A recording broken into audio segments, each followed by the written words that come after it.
Good evening, and welcome to the Commonwealth Club. I'm Ellen Tauscher. I'm the former member of Congress from the old California 10th District in Walnut Creek, and I'm a member of the Commonwealth Club's Board of Governors. And I'm your moderator tonight. This program is part of the Commonwealth Club's Good Lit series, underwritten by the Bernard Osher Foundation. I'm thrilled to be here to have my friend, Steve Israel, my former colleague, former Democratic congressman from New York, MSNBC commentator, and the author of the new novel, Big Guns. It's really terrific. Steve represented New York as a member of Congress for 16 years. He left in 2016, as we say, unindicted and undefeated. It's a triumph these days. Yeah, we have that in common, plus many other things. He also served as the House Democrats' chief political strategist from 2011 to 2015. President Bill Clinton once called Steve one of the most thoughtful members of Congress, to which Steve later said, that really doesn't mean much at all. Steve is currently the distinguished writer in residence at Long Island University in New York and has published 2 critically acclaimed satires of Washington, D.C. His latest Big Guns skewers the gun lobby. Humorist Christopher Buckley called it hilarious, and Steve's mother says it's the best thing he's done since 8th grade. On a more serious note, Steve's New York Times op-ed, Nothing Will Change After the Las Vegas Shooting, went viral, and his Mick.com video on gun violence received nearly 3.5 million viewers. Steve is currently chairperson of the Global Institute at Long Island University and a strategic advisor to both the Democratic Governors Association and the think tank Third Way. Today we're going to have a wide-ranging conversation about all things, including perhaps politics and possibilities for change. Please welcome my very good friend, Steve Israel. Thank you very much. Thank you. I forgot to do my gavels. Whoa. So now we're official. If you had stayed in Congress a little longer, you might have had a bigger gavel as Speaker of the House. Well, we have a very good speaker that actually represents San Francisco. Yes. I'm looking forward to getting her back in the speaker's chair, perhaps in November. So, Steve, I loved this book. I loved it for so many reasons. You're smart as heck. I'm going to tell your mother.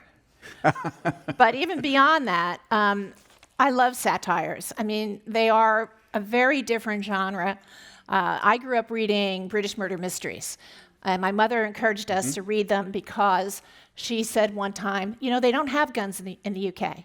They have to be very clever about how they kill people. And that's proven to be true. But let's just start with some of the names in this book, because you not only skewer virtually everyone, I would say you run through them. But some of the names are quite amazing. There's a Supreme Court justice named Justice Scallion. What are you saying? Who could that be? You've got the majority leader is Tom Doolittle. Are you detecting a trend? You've got kind of a swarmy businessman whose name is Sid, married to a woman named Stormy. And then he has all of these really funny and very clever groups and associations that are lined up, for guns. One is called ASPPA, Armed Airline Pilots and Passengers Association. The bill that is talked about here, that is such a clever vehicle, and actually gets signed into law by the president for all the wrong reasons, you'll be shocked to find out, is called the AFFFA, the American Freedom from Fear Act. And this is so to make sure that everybody has a gun. And then you've got the OMMAG, 1 Million Mad Mothers Against Guns, followed by 2 other groups that are religious in nature, Priests Who Pack and the Shabbat Shootout. So the definition of satire, I tend to look these things up because I want to be sure I'm not going crazy. The use of humor, irony, exaggeration, or ridicule to expose and criticize people's stupidity or vices, particularly in the context of contemporary politics or other topical issues. So, Steve, I'm a big fan. Talk about what, your previous book was a big success. Talk about what made you do this, and why did you choose satire to unveil the perfidy of this entire situation? Sure. Well, thank you. It's such a pleasure and honor to be here with Ellen. When I was elected to Congress in 2000, and I got there in 2001, one of the immediate lessons that I learned was you never say no to Ellen Tauscher when she asks you to do something. And she kindly invited me here, and I just couldn't say no to her. I grew up on Long Island with three dreams. One, I wanted to be a novelist when I was a child. Two, and I don't know if you had this dream, I wanted to one day be in the United States Congress. I started dreaming that dream in 4th grade. And third, I wanted to play center field for the New York Mets. And since I was horrible at baseball, I had to give up that third dream. Although these days the Mets are playing so poorly, I think I could play center field for the Mets, who will be in town tomorrow playing the Giants. And I never thought that I would actually write a book, although that was my dream. I got elected to Congress in 2000. And I'm sure you had these experiences as well. I had a front row seat to the most extraordinary moments in American history and saw these characters. Mm-hmm.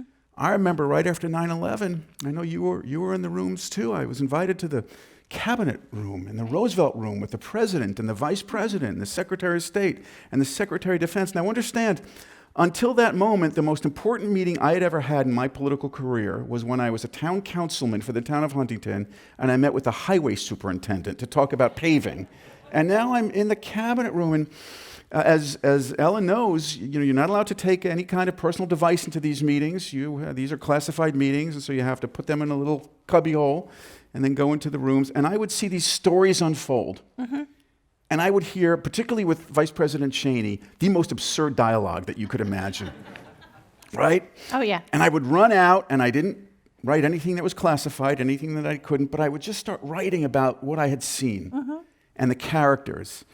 And that resulted in my first book, which was a novel called The Global War on Morris, about this guy who doesn't like politics. He doesn't watch C-SPAN. He just wants to be left alone. And somehow, Dick Cheney believes that he's a major terrorist trying to overthrow the government of the United States of America, this like schlemiel from Great Neck, New York. And it was all based on the stuff that I was hearing and seeing. If I had done a serious book about the excesses of the federal government and the surveillance, maybe it would have sold in my mother's house, maybe.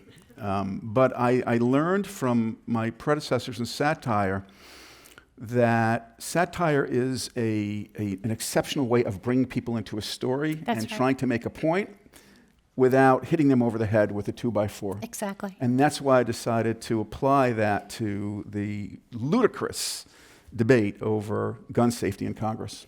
No, I think what you've done is you've taken what is a ludicrous debate. We've had our share of tragedies out here. I actually went to Congress in 1996. I beat Bill Baker, who was a Republican incumbent, who was in the majority.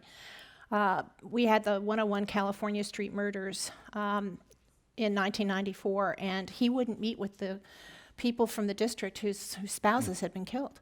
And I ran against him in 1996 and beat him, and in no small part because women were outraged. Particularly, that was a big year for a women's vote, but it was really, people just couldn't believe that even if you don't agree with somebody, if your spouse has been murdered and it was somebody that had a gun that he really shouldn't have had, why don't you sit down and explain why you voted against the assault weapons ban? That should be something that you should have to do. And, it's part of the debate, but I think this idea of using satire to take what is, in many people's mind, a ludicrous debate, the fact that we have more guns in this country than people, and that people that really shouldn't have them, whether they're criminals or people with mental illnesses, they seem to be able to get their hands on it. And it's a huge industry. And there's indemnification for the manufacturers that nobody else has. Can you imagine if I said, no, if that toaster that you just bought from Amazon blows up in your house and burns your house down, they are indemnified. But do you believe that gun manufacturers are all indemnified? They can't be sued by anybody. And, they make products that are easily changed and easily moved around and adopted to have big clips, and it's completely crazy. But when you decided to use satire to explain this, the book is fascinating because it tells a story that's plausible. Right. So why don't you talk a little bit about that? Sure. So while I was in Congress, 16 years, 52 mass shootings in America in the 16 years that I was in Congress. And after every major mass shooting, the number one question that I would get in my district, and I assume the same question, was always, when will Congress do something? When will you stop this? And by the way, that question wasn't asked just by Democrats. I had a very competitive district. I had a 50-50 district. So did I. Which meant at any one time, as many people who loved me also hated me. And it didn't matter. Republicans, Democrats, NRA members would stop me in the streets and say, why doesn't Congress do something? Don't do everything, just do something. Strengthen background checks. Stop people, no fly, no buy. If the federal government thinks you're too dangerous to get on a plane, you shouldn't be able to get a military-style assault weapon. Do something. And I knew what the answer was in my heart. And the answer was, when will Congress do something? Probably never. And I wanted to explain why. And the best way I know how to explain tough issues in politics, for me, is through satire. It's by being sharp and snarky and writing from the inside. And so here's that kernel of truth. Every satire must have a kernel of truth. If it doesn't have a kernel of plausibility, it's nothing but Three Stooges throwing pies at one another. And one day, I was reading my New York Times. I was in my district. This is after the shooting in Sandy Hook. And I was watching President Obama on television. Do you all remember this? He had tears streaming down his cheeks. And I said to myself, now we're going to act. Now we're going to act. And flew to Washington. And we did act. We lowered a flag. We had moments of silence. We tweeted our hearts and our prayers. And that was it. Nothing.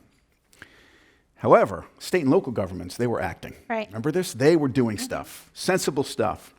Well, one morning, about 2 weeks after Newtown, I was reading my New York Times in my dining room on Long Island, and I read, I'll never forget this, because it triggered my story. On page A9 of the New York Times, there was this article about the small city of Nelson, Georgia, whose leaders were so repulsed by the fact that other cities and state governments were passing gun control that they went in a different direction. They passed a city ordinance mandating, requiring that every resident of Nelson, Georgia must own and carry a gun. Oh, great. And I thought that the editors of The Onion had infiltrated the New York Times. I was like, this can't be. This is fake news before there was fake news, only it wasn't fake news, this happened. And Ellen, that's where I had my story. What if this happened at the federal level? What if Congress decides that they're going to pass a bill that requires all of you, everybody in this room, to own and carry a firearm, and even if you don't want one? If you don't have one, you get fined. Unless you're under the age of 7, in my book. I made sensible exceptions for children under the age of 7, which was debated down from 14. Because you've been to those leadership meetings. You know what that's all about. Yeah. And so I took this Georgia kernel of truth and did what satire does. I embellished on it. And I expanded it. And I'll close on this by telling you one story about how sometimes satire blurs with reality. So, did you serve with Billy Long from Missouri? Yes, just briefly. So Billy Long is really one of my favorite Republicans in Congress. Big, gregarious, boisterous Missouri guy, massive jowls. Before he was in Congress, he was an auctioneer, so you can imagine. And one day I was sitting on the members' balcony, and we should talk about the members' balcony. Yes. It's the most beautiful and bipartisan place in all of Capitol Hill. It's where people talk to one another as human beings. And our former colleagues had been accustomed to the fact that when I was working on my iPhone, I was probably writing a book. Right. Because I wrote it all on my device. And very frequently they would say, Israel, you writing about me? And if I said no, they were disappointed. Yeah. Because in Washington, we read the index, check our names. If our names are there, we read the whole book. If not, it's not worth reading. And Billy Long comes out, he says, Israel, you writing about me? I said, Billy, I'm not. He said, you writing your next novel? I said, I am, Billy. He said, what's it about? And I said, well, Billy, let me ask you a question. What would you think if Congress entertained a bill that would mandate that every American must own a gun? And he looked at me, he said, we haven't? And I said, oh my God, what have I done? Yeah. I thought he was going to go to Ledge Council and have the Exactly. bill. And then he said this, and this is in the book. And he wanted to be original co-sponsor. Yeah, original co-sponsor. It's in the book. I mean, a lot of these quotes that are in this book Are real. are real. They're real. And he looks at me and he says, well, you Democrats passed Obamacare, and that forced everybody to have health insurance. Why not pass a bill that forces everybody to have life insurance? And my jaw dropped, and then I regained composure and wrote it down. I think it's on page 58. I'm not sure. It's in there. Yeah. Well, so we already have some great questions. Okay. And they're political in nature, but they certainly talk about the book. Your views on the ages of Democratic Party leaders. Mm-hmm. They're old. Yeah. So, I've been pretty outspoken on this. I did a piece in USA Today 2 weeks ago, so I won't hold back. I was Nancy Pelosi's chief political lieutenant for 4 years. I chaired the Democratic Congressional Campaign Committee. You did a great job. Thank you. My job was defeating Republicans and electing Democrats. I know this is a nonpartisan event, but that's what the chairman of the DCCC does, and the chairman of the NRCC has a different job: beat Democrats, elect Republicans. We're like two football coaches on opposite ends of the field, and that required me to spend a lot of time with Nancy Pelosi. There's this false narrative that she wants to stay at all costs. I sat with her the day before and after the elections in 2012, 14, and 16.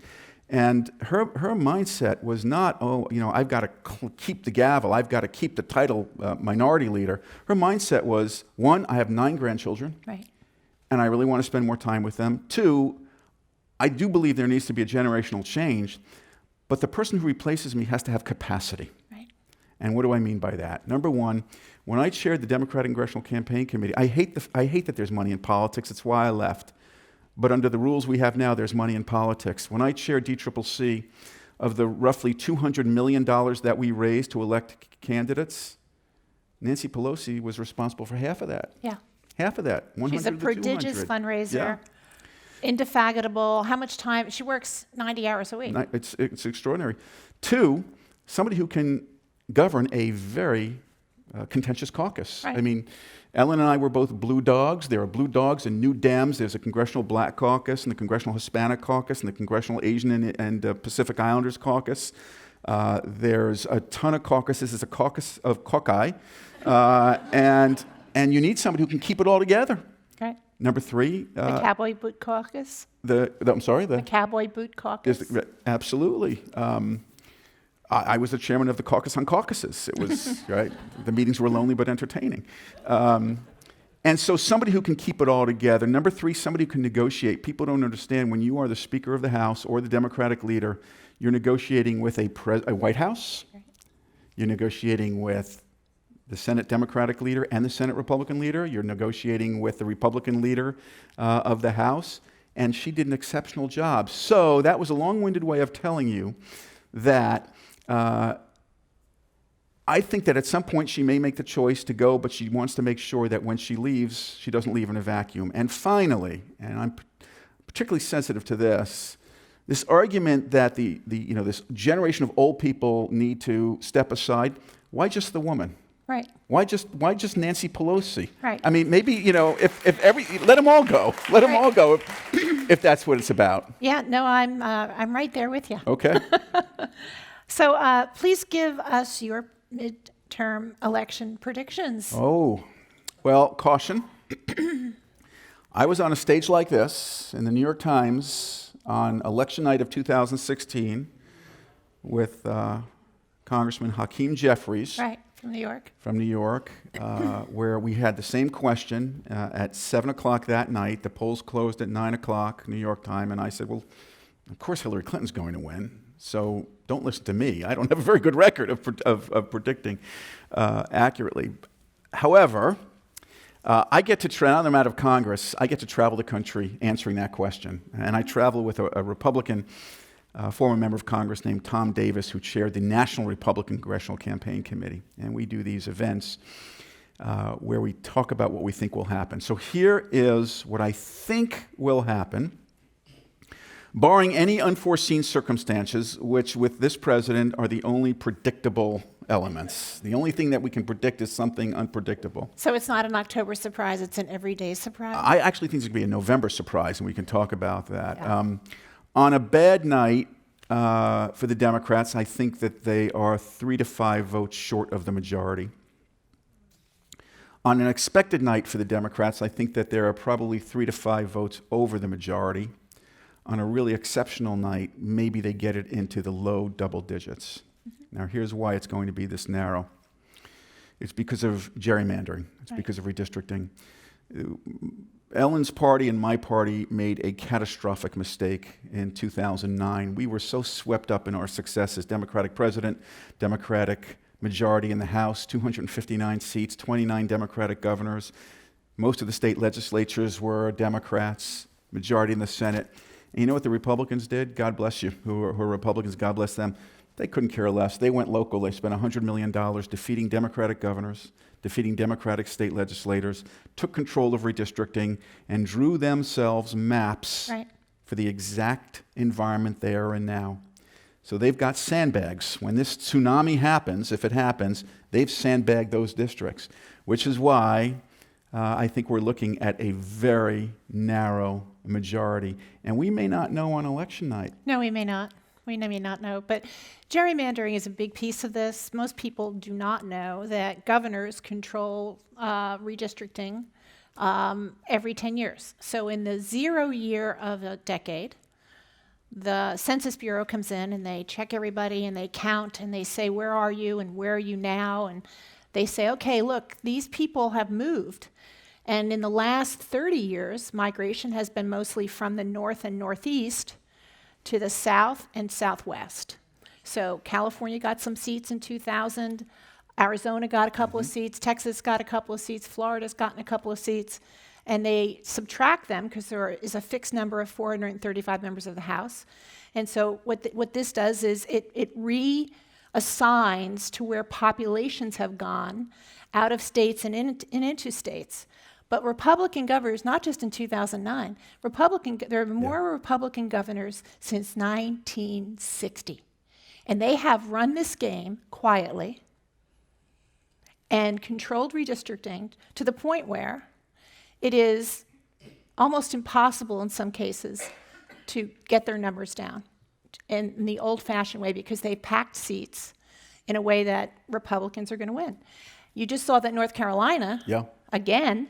So North Carolina, the Supreme Court of the state of North Carolina threw out their redistricting map from 6 years ago, and said you have to do a new one. They took 18 months to do it because they're not confused. And they gave them a new one, and then a year later, North Carolina Supreme Court goes, this still isn't good. So they're still, manipulating these circumstances, but I think our party has been asleep at the switch. Because in the end, there's a reason why you have to have more than 25 governors. You want to have enough to be able to run the table so that you can actually get things done, and things like redistricting, which are done both on the local level for the state assembly and the state senate, and for Congress, where you actually have one man, one vote, and where you have districts that are competitive, and where people, can't die in office and 5 years later still get reelected. By the way, if you guys want to see the most egregious example of redistricting, Google Pennsylvania 7. Oh, boy. Pennsylvania 7, the 7th Congressional District of Pennsylvania. The district was called Goofy Kicking Donald Duck. Serious.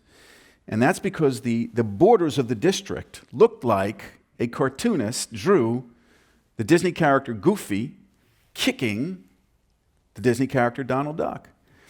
And they had to do that in order to carve out Democrats and bring in Republicans. Right. Now, that district, because Pennsylvania has a Democratic governor, that district is now more fair. It's no longer Goofy kicking Donald Duck. It's more just like Goofy hanging out by himself.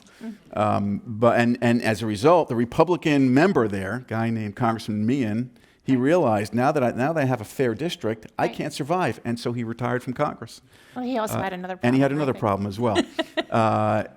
And that district is likely to go to the Democrats. But the good news is, for those of you who, whether you support President Trump or not, I think it's clear that this is a president who needs checks and balances.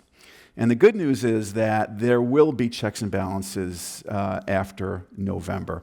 It's just going to be a very slim majority. Right. So what do you think about the 3D printed guns and their plans, their blueprints being posted online? This is the craziest thing. I had a piece, an op-ed in the New York Times about these 3D guns. So we now have the technologies. You can go out and buy a printer. Livermore Lab. Livermore Lab, 3D, right. Well, now you can go into the local office supply store and buy a printer. You don't want to get a cheap printer. If you want to make a 3D gun, you want to get more expensive one. So maybe spend $1,500, $1,200. You can take it home bring it home, plug it in, and you can make a fireable, lethal gun. Out of plastic. Printer. Out of the same plastic that makes Legos. Same plastic that makes Legos. Which is not detected in magnetometers. Right. So you can go to the airport, it goes right through, and there's no way of detecting. You have to take your shoes off first, though. Take your shoes off, make sure no more than 3.2 ounces. Yeah, no shampoo. But you can get a 3D gun. So there was That's something, satire. We just did satire. Yeah, there you go. This is an example of how crazy it's become, and it's reflected in the book. The first president to realize that we shouldn't have undetectable weapons was Ronald Reagan. Yeah.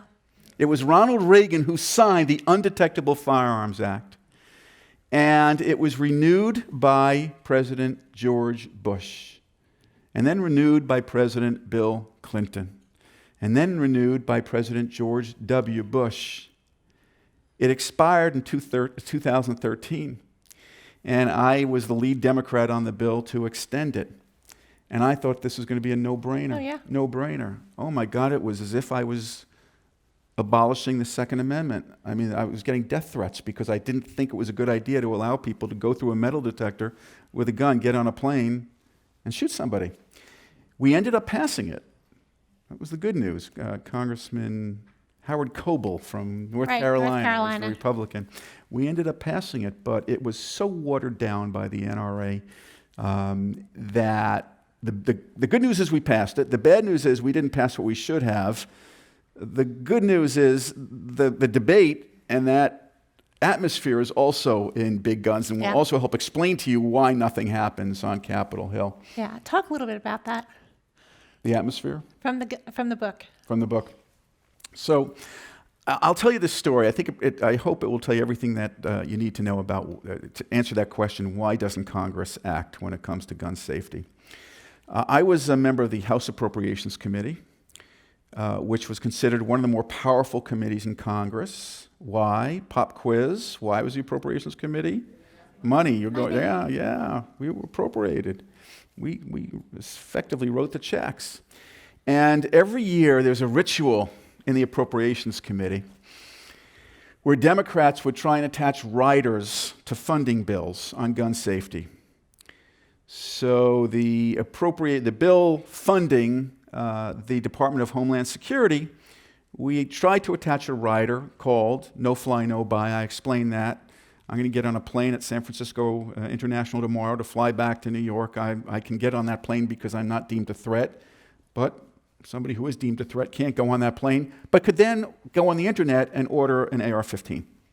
How does that make sense? So we said, no fly, no buy. Defeated in a party line vote. 89% of Americans support no fly, no buy. Then we tried to attach to the Department of justice, stronger background checks. 93% of Americans support stronger background checks. 75%, I believe, of NRA members support stronger background checks. No brainer, right, guys? Right? Defeated in a party line vote. And we kept putting votes up like that. Then we went into the members-only elevator, right? And Right. Ellen knows there are a few places on Capitol Hill that are really honest, where you can really talk to one another. The members-only elevator during votes is one of them, because members-only means members-only. No press, no staff, just members. And one of my Republican colleagues was unhappy with me and said, "Why did you force those gotcha votes on us?" A gotcha vote is, a vote staged, to make you pay a political price. And he said that was a gotcha vote. And I said, "Well, why do you think that was a gotcha vote?" He said, "Well, because you're putting me in between, my gun voters and the other people in the district." And I said, "Well, let me ask you a question. The majority of folks in your district, I know this because I'm the chairman of the DCCC and we have polled this in your district. The majority of your constituents support these things. Why would you vote against them? Why are you against them?" And this member looked at me and said, "Oh, no, I'm for them. I support these things." I said, "But you just voted no." He said, No, personally, Yeah. I support this. But I can't go back to my district because if I do, I will catch a primary. I will be threatened. I'll get a primary. This is the result of this gerrymandering. Right. Republican districts have gone so far to the right, and by the way, some Democratic districts have gone Right. so far to the left, that the average member of Congress doesn't wake up in the morning afraid of a challenge from the other party, but a challenge from their own party. And there is no issue, it's called voter intensity. Right. There is no issue more intense for Republican primary voters than guns, It drives which is them what this right book to is the ballot about. box. That's right. Yeah, Yep. no. And voter intensity in the 2018 election is very important because talk a little bit about the realities of presidential election, voter turnout, and midterms, and what a paltry state we're in because so few people vote in midterms, and that's why predicting the size of the wave is difficult. We know that there's a wave coming, but in the end, it's all about who gets out and votes.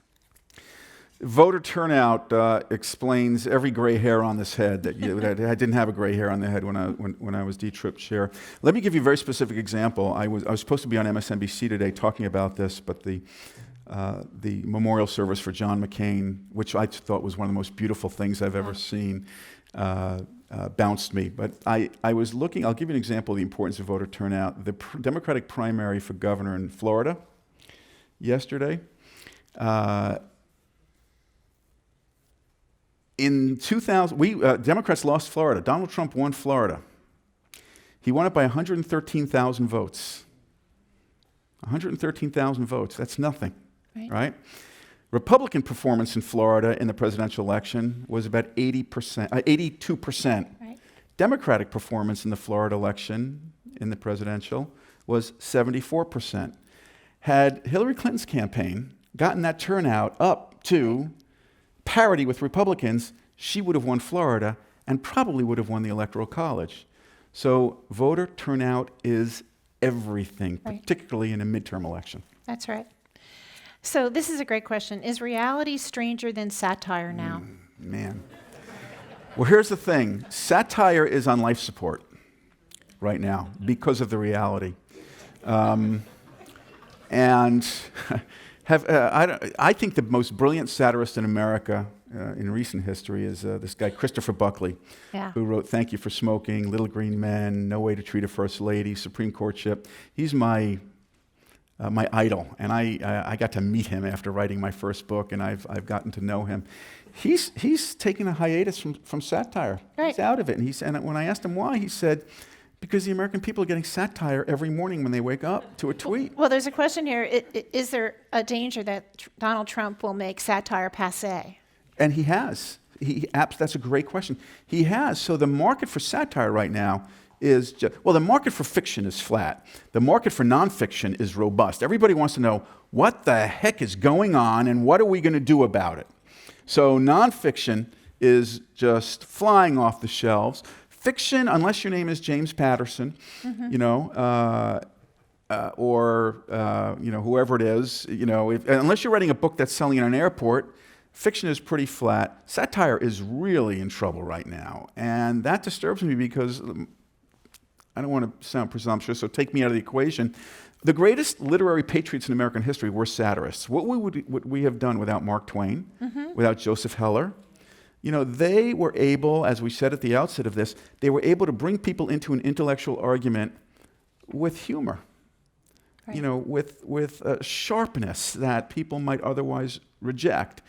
And so I hope that satire comes back. What is replacing satire is this. It's the Trump tweets, but it's being replaced by parody. Right. So people are getting, they turn on Kimmel or they turn on Colbert, Right. and they get their information with a rim shot. Satire is not a rim shot. It's nuanced. It takes you through. You have to weave somebody through a story. And it has the kernel of truth, which makes it different than Yes, cynicism. that's because exactly they're right. related. Yes, yes. So satire is under tremendous pressure right now, which is why you all have to buy my book at the end of this. So I can justify it to my publisher. So, getting back to the book, why Yeah. is the NRA so powerful in the United States? It's a great question. I know Ellen has views on this as well. I think the conventional assumption that the NRA spends all this money defeating opponents and electing friends is wrong, flat wrong. The NRA spent about $13 million in the past 5 cycles. It's about average for a pretty significant special interest. The issue is what I said before. It's voter intensity. Right. So when you see, I'm not sure about here in your city, but on Long Island, I mean, you see those I see bumper stickers all over. I'm NRA and I vote. All over. That tells you everything you need to know. One-issue That person, voters. one-issue voters, voter intensity. Now, here's a difference between progressives and gun voters. Progressives, God bless us. My congresswoman voted against background checks, but she's okay on climate. She's okay on reproductive freedoms. She's against cuts to education, so I'll overlook that. But the folks who drive around with I'm on NRA and I vote, you know what they think? My congressman can vote against me on everything. Right. As long as he votes with me on guns, I'm with him.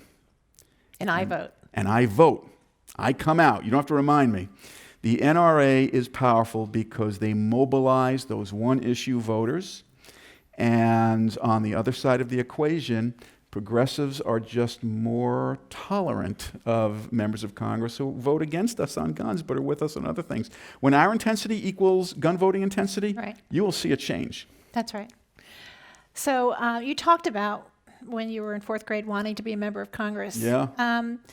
If you were a child growing up now, would you still dream of being in Congress? And do you encourage young people to think about going to Congress? Well, I probably would have tried to make $1 billion first and then run for Congress. Yeah, I wouldn't change a thing. I had, and I know, Ellen, lived this.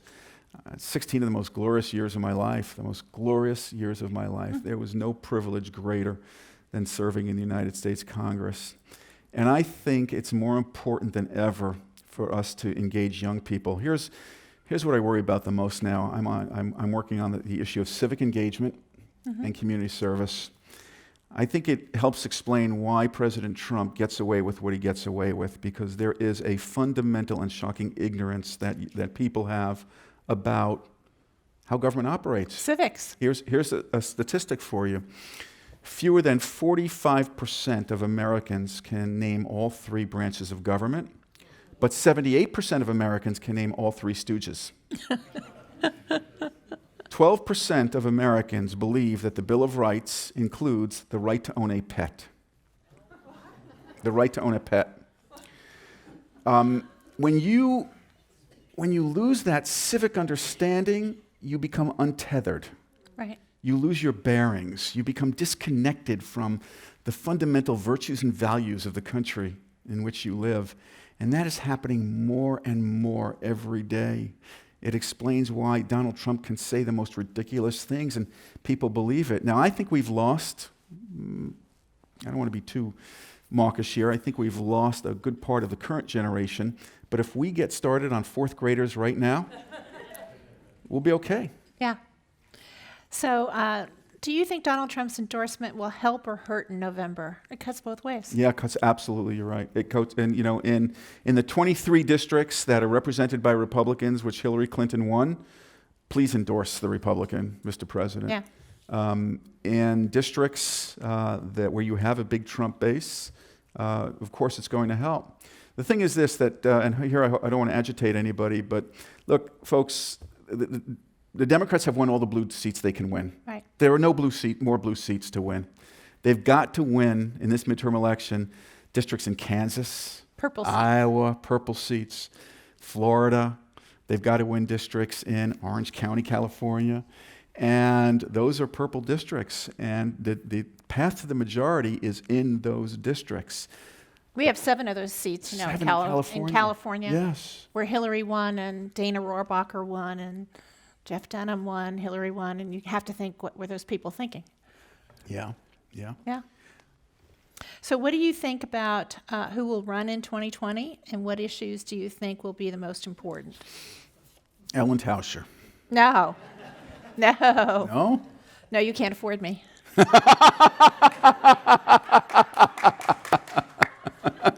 I didn't. That's why I say she's the gold standard. She's the gold standard. Look, I have my own personal feelings. I'm going to give you a really cold-blooded diagnostic. Again, I may agitate some of you, but let me just, this is the DCCC chairman in me, which is just win. Who cares who it is? Just win, right? We've got to win in 2020. I cannot abide Donald Trump in a second term, completing his sweep of the Supreme Court, right? And so here's my analysis. Won't get too into the weeds, but think this through. I think one of the reasons that we lost, 2 of the reasons we lost in 2016 are 2 counties in Pennsylvania, Luzerne County, Pennsylvania, and Lackawanna County, Pennsylvania. Luzerne, now maybe I know more about this because I chair D-TRIP, so I know these rough counties. Luzerne County voted for Barack Obama. Right. And voted massively for Donald Trump. Lackawanna County in western Pennsylvania was a blowout for Obama and Biden, and Donald Trump almost won it. Almost won it. The night before the election, where was Donald Trump? He was in Luzerne County. Right. He was in Luzerne. He was pretty smart. Now, why is that such a big deal? Well, when we lost Luzerne by the number we did, and we were barely competitive in Lackawanna, we lost Pennsylvania. It was 20,000 votes. Right. Maybe a few more than that. But there was 20 electoral votes. Right. We lost those 20 electoral votes. There was hardly any place else Hillary could go. That's right. To make them up. Right. So I want to know who can win Luzerne County and Lackawanna County. Right. There happens to be a former vice president who was born in Lackawanna County. Right. Who's beloved there. And I know this because when I chaired DCCC and he said, send me where I can be helpful to candidates, I said, go to Lackawanna, go to Luzerne, go to Western Pennsylvania, go to Ohio, go to Michigan, go to Wisconsin, go to Florida. That's where Joe Biden does best. And I know there are lots of differing opinions, and I'm respectful to all those opinions. I just want to win, and I want a candidate, whether it's Biden or somebody else, I want somebody who can win those 2 counties, because you win those 2 counties, we are almost there. Then you just have to win one other state. Could be Florida, could be Ohio, and then Donald Trump has nowhere to go to get to the electoral votes he needs. That's right. So where will change come from if not in Congress? Where do you get your hope from? Youth engagement? Yeah. Changing options? What do you think? So I am so impressed by these Parkland kids. Yeah. I think that's where change comes from students like that. By the way, one of the reasons that the Parkland kids are so authentic, but also so effective is you know why? The state of Florida has a civics requirement in high school. Has a civics requirement. Right. So they studied this stuff. They studied government in high school. That's right. Every state should have that requirement. Every state should have that requirement. I think they might change the game. In this midterm election, there's an overlap of maybe 5 to 10 districts that are very competitive, but also represent the difference between an incumbent who votes 100% with the NRA and a challenger who won't. These kids, if they just, and Ellen knows this, we don't have to win all 10 of those districts or 15. Win 3. There is nothing more elucidating to our former colleagues than watching a colleague lose an election to ideology. Right. They'll turn on a dime, the ones who are left. So these kids can change this. And if they change it, they become role models to other young people. And that's how a movement begins. Right. So that's why I'm so optimistic. I think we may have lost this generation, not the kids, the people who are going to rallies with Donald Trump holding their babies. We've lost them. But if these kids continue this, I couldn't be more hopeful and optimistic about where our country is going to go. I agree. Isn't the dysfunction in Congress almost entirely due to the influence of money? Until that is addressed, can anything really change? It's one of the two problems, I think, money and gerrymandering. Right. My next book is likely to be on this topic because my agent, I just told you that nonfiction is hot. Fiction is not, so my agent came up with a brilliant idea that my third book should be nonfiction. He said, actually, it would be nice to actually sell some of these things other than to your mom. And so my next book is likely to be, it's sitting with Simon & Schuster right now, called Common Ground, One Insider's Search for Compromise on Capitol Hill. Wow. Where I'm going to take people behind the scenes. People think that bipartisanship is dead on Capitol Hill. That Capitol Hill is a cemetery, for civility. It's not true. There are signs of life. Right. Notwithstanding gerrymandering and money, it's that balcony I told you about where Billy Long and I talked. It's that members-only dining room. You know what else? Everybody hates these junkets, these Codels. I'll tell you what, now I'm out of Congress, I can say, they were so wonderful in bringing members of Congress together. When you're sitting next to somebody that you thought you hated for 16 hours on an airplane, you start to realize, not so bad. Yeah. Not so bad. You're not breathing fire. And so those bonding experiences are very important. Having said that, money is insidious.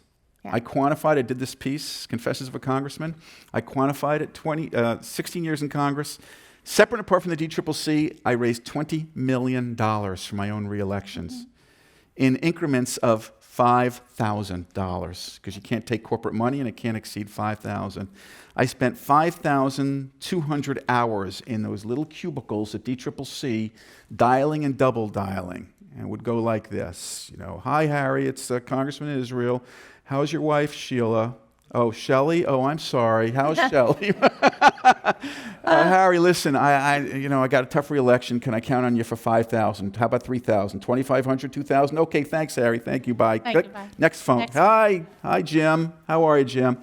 I spent 5,200 hours doing that, and I personally consumed 1,200 soggy egg rolls at the Tortilla Coast at PAC fundraisers. It's an opportunity cost. So it explains a lot about the condition of Congress. Well, speaking of Codels, yes. And John McCain's Arizona funeral was today, and then he'll lie in state tomorrow, and then be buried at Annapolis at the Naval Academy on Saturday after a great service at the National Cathedral School, which is where my daughter went to school. I have a Codel story about John McCain. He was absolutely the funniest person I've ever met in my life, and so irreverent and so just fascinating. But I was on a trip with him. We were going to the Munich Security Conference, and he took Hillary Clinton, myself, Lindsey Graham, and I, and John went to the Ukraine first, because you couldn't get there and work 3 days after flying overnight to Europe. You couldn't get there without being exhausted. He wanted to be exhausted, and he always liked doing 7 or 8 things at once. We're going to meet with the president of the Ukraine, who had been poisoned by the Russians. People thought it was while having borscht.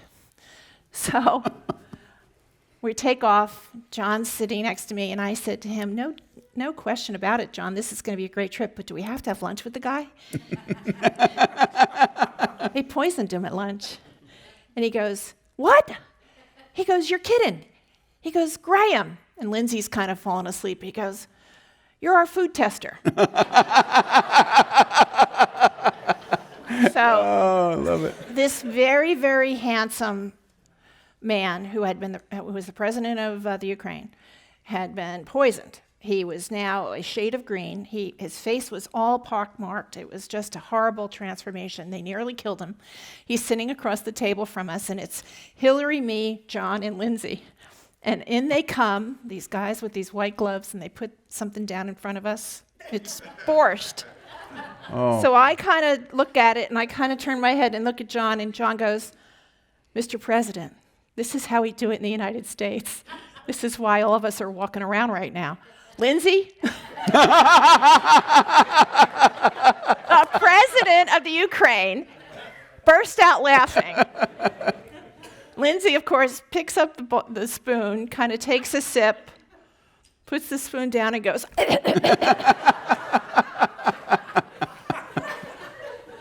so much for, serious diplomacy. Yeah, yeah. But, tell me a John McCain story. The very first press conference that I ever did was with John McCain on the steps of the Theodore Roosevelt birthplace on East 20th or 21st Street in Manhattan. I had just been elected, this was February or so, and he invited me to a press conference on the McCain-Feingold Campaign Finance Reform Act. And I went. This is not as good as your story. Nobody was poisoned and there was no gagging. But I went. I was so intimidated to be on the steps with John McCain. I was as nervous as can be, just completely rattled. And I stood on those steps, and John McCain said his stuff, and then he turned to me, and I did my thing, and finished, and I said, "Senator, I have to tell you, I got to admit, I'm a little bit intimidated." And he looked at me and comforted me by saying, "You really should be. You weren't that good." Yeah. Well, God bless him. God bless him. God bless him. So I think this is a good question because I think people misunderstand sometimes being a moderate, which both Steve and I were on the spectrum of Democrats, and bipartisanship. Yeah. And we actually know moderates that aren't very bipartisan, and we actually know conservatives that are bipartisan. John McCain was a perfect example of a bipartisan conservative. So can you be bipartisan without compromising your core principles? Yeah. Yes. Well, the answer is yes, and I'll share with you an experience that I had. If you want to understand why, if you want to see Congress break out of gridlock and move quickly, go to the Capitol after the last vote of the week, stand in the parking lot, Right. and watch the entire United States Congress break out of the building like a stampede, plunge down the steps to get in their cars, to get to the airport, to go back home. And one day, I was in a particular rush to get my flight to LaGuardia, and I pushed against the blast-proof doors so hard that I heard somebody scream, "Ow!" and fall next to me. And he looks up at me and he said, "You sliced my shoe open." And being a New Yorker, I said, "Yeah, I got to get my flight." And, and kept going. So 2 weeks later, this is a story that answers the question. 2 weeks later, I happened to be in one of the other truly bipartisan places on Capitol Hill. It's the members' gym. Yeah. Which, by the way, don't believe the internet hoaxes. You have to pay for it the same way you would pay for any fitness club. Right. Members of Congress pay for the gym. And I'm on the bicycle, and there's a guy on the elliptical next to me, and he says, "You don't remember me, do you?" And I said, "No." He said, "Well, I'm the guy whose shoe you destroyed." And I said, "I'm going to send you some money because you should buy better shoes." And we got to talking. His name was Congressman Tim Johnson, Republican from Illinois. He represented the district that Abe Lincoln used to have. Wow. And we noticed something, that in the members' gym, Republicans and Democrats played basketball together, handball, paddleball, beautifully. Right. But for some reason, as soon as they went in the elevator and went 4 flights up to the floor of the House, it became toxic. So Tim and I decided to create something called the House Center Aisle Caucus. And I chose 25 Democrats, and Tim chose 25 Republicans. And we met on Monday nights at the Hunan Dynasty Chinese restaurant. Oh, boy. Remember that? Talk about food tester. Yeah. Yeah. And this is our rule. 5 minutes, state your disagreements. Pick an issue, say Obamacare. 5 minutes, state your disagreements. 55 minutes, what can you agree on? Here's what we learned. Democrats and Republicans are going to disagree 75% of the time. There's a reason Ellen and I are Democrats. There's a reason that Tim Johnson was a Republican. It's okay Right. that we disagree 75% of the time. What's not okay is this. We agree 25% of the time. And if we would just focus on that 25% Yeah. instead of taking 2x4s to one another on the 75%, America would be 100% better off. Well, we'd get 25% more done. We get yeah, zero done now. Yeah, which is 100%. Right?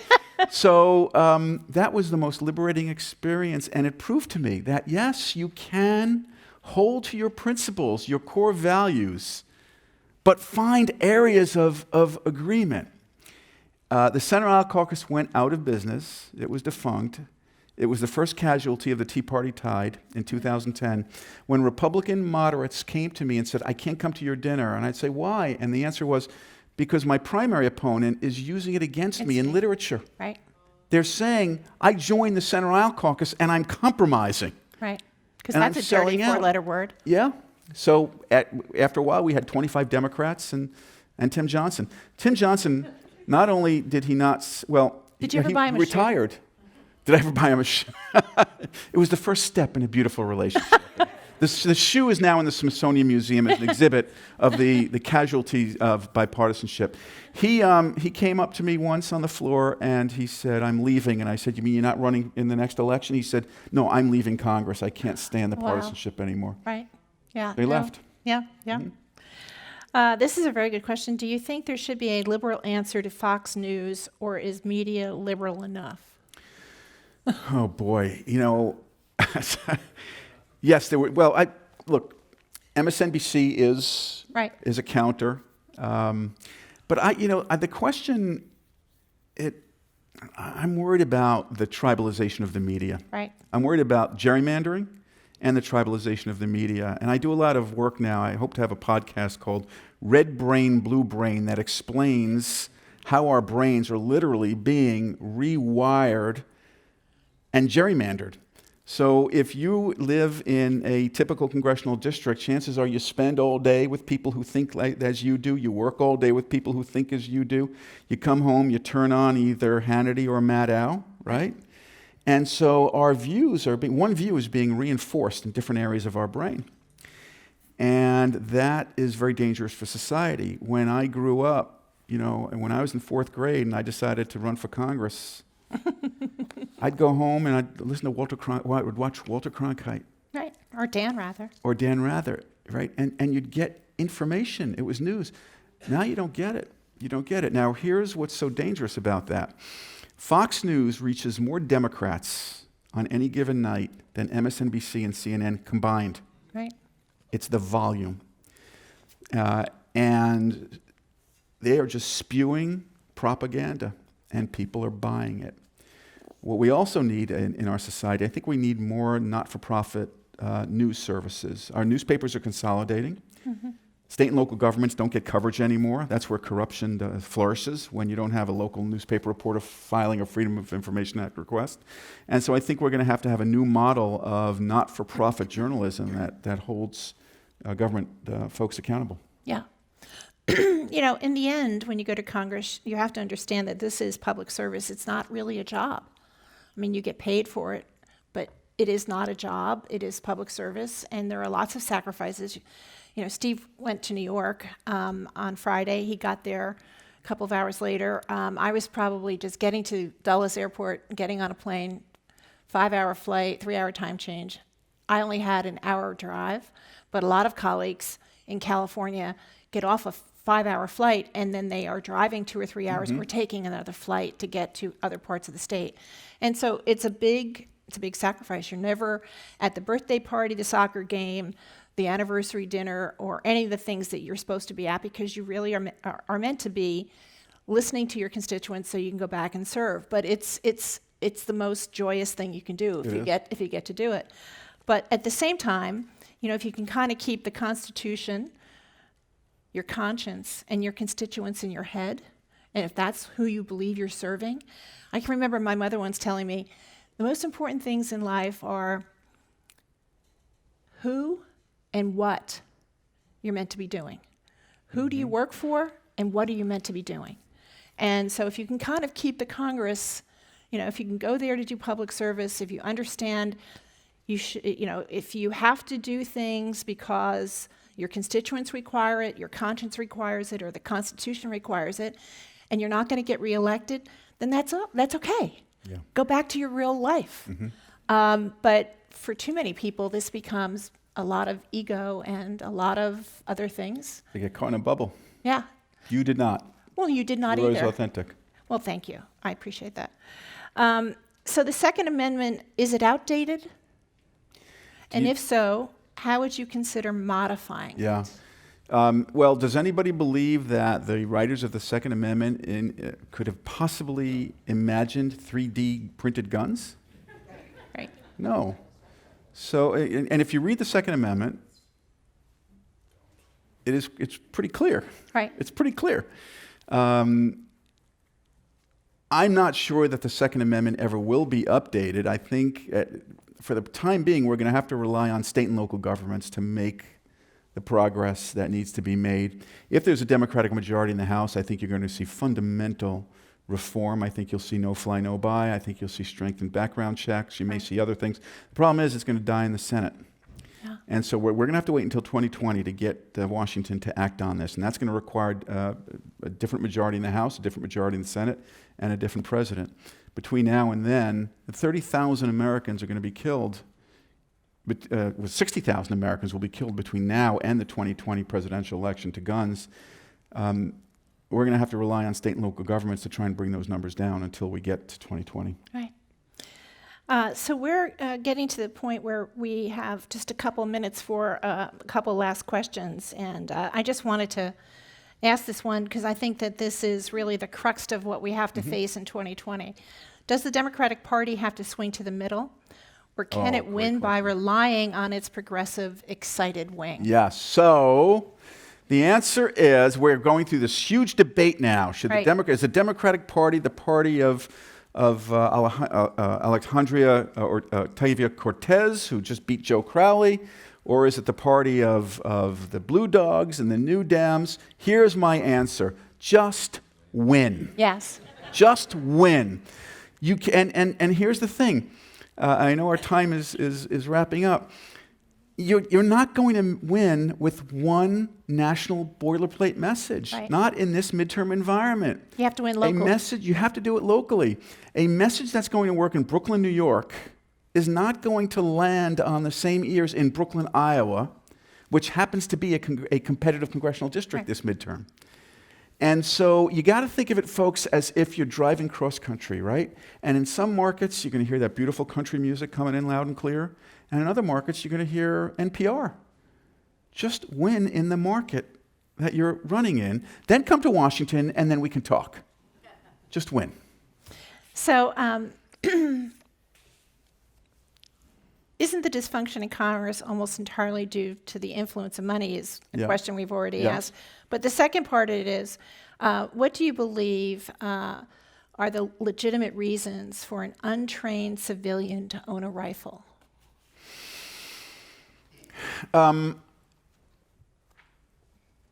So here, the Second Amendment does give people the right to bear arms. It doesn't say that you have to be trained or untrained, but it also never contemplated AR-15s, right. military-style assault weapons. So I don't believe that an untrained, first of all, I don't believe that there should be assault weapons on the streets. We ought to just end that. There shouldn't be 3D printed guns. I do not understand why the NRA hasn't figured out that they could actually provide a very constructive and lucrative service right. by providing training to gun owners. You know, they can make a ton of money doing that. God bless them. They should do that. But they have gone, into this tangent. By the way, the reason that they are so extreme is not that they believe this stuff. It's that they're having their own primary. They're being challenged right. by the right. They're being challenged by another organization called Gun Owners of America that's taking market share away from them. Every time they show signs of moderation, they lose market share, so they're just plunging to the right, and so they've lost their bearings. I believe that there should be some kind of mandatory training, and I don't understand why the NRA hasn't agreed to do that. I would, as a former member of Congress, I would have voted to give them the exclusive franchise on training their members to carry the right and responsible kind of firearms. Well, I hope you'll all stick around and have a chance to talk to Steve. He's such a great guy and such a great friend. I'm so glad that he accepted my invitation to come tonight.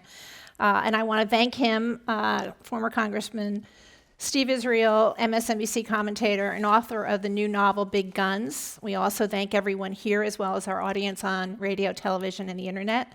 This program has been part of the Commonwealth Club's Good Lit series, underwritten by the Bernard Osher Foundation. We want to remind everyone that there are copies of Steve's book for sale back in the corner, and he will be pleased to sign books in the room immediately following it. I'm Ellen Tauscher, and now this meeting of the Commonwealth Club, the place where you're in the know, is adjourned. Thank you, everybody. Thank you, San Francisco.